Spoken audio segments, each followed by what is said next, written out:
children are young, they should be trying to experiment with as many things as possible. And as you say, you pointed out, by making and experimenting and iterating and actually seeing your ideas coming alive, that's so powerful. And also for the brain, because that's when those links are forming in the brain. So the more you use something, the more you break it apart, the more you put it together in innovative ways, the more obviously neural pathways you're creating. And actually, talking about child development, I would love to hear a bit more about what do you think, how do you think tinkering can enhance learning outcomes for children and students?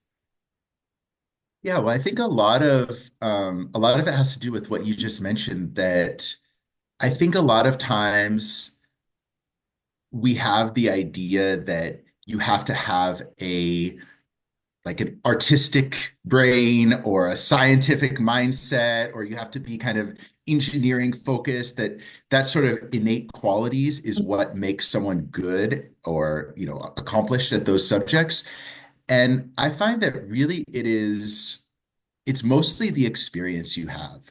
So it's mostly the people who are artists, the people who are scientists, the people who are, uh, let's say, exhibit builders at science centers and who are really good at that. It's not because of any internal innate qualities they have, but it's because that they have a lot of practice and they tried many different things and did many different experiments, and they feel comfortable not knowing the answer and developing a tool set to try to figure things out on their own.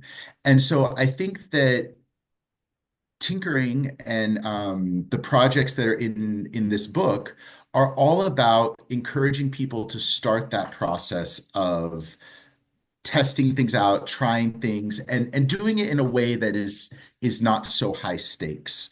I think sometimes in a traditional learning environment, making a mistake is something to be a little bit worried about. You might look silly. You might,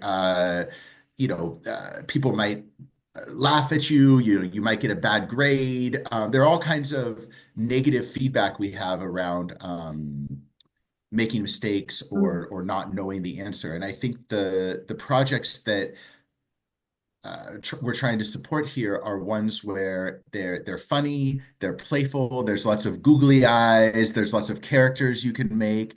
And so I think that that emphasis on playfulness is really the key to getting people to feel comfortable testing and trying these things out. And I think the more experience people have, the more experience kids have, uh, sharing their ideas, trying something that they're not sure if it will work or not, and getting really excited about a topic, I think that is what's going to lead them to wanting to do more and more of these things and um, connect with the wider world of content and process knowledge around science and technology and engineering. Yeah, it absolutely makes sense from what you say, because you're focusing on the process and there is not a right or wrong way or unexpected outcome that you have to do perfectly. You have to do exactly the same outcome.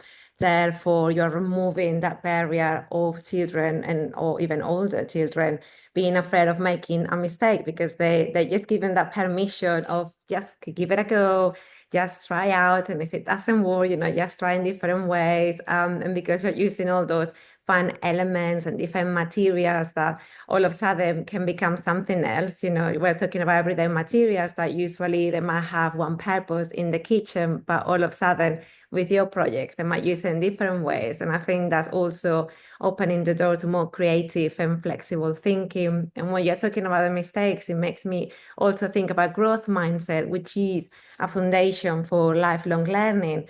Because if children are motivated, if children believe that mistakes are just part of the process, then they're not going to be afraid to give things a go, to learn new things. And I believe that's so important for the future of education.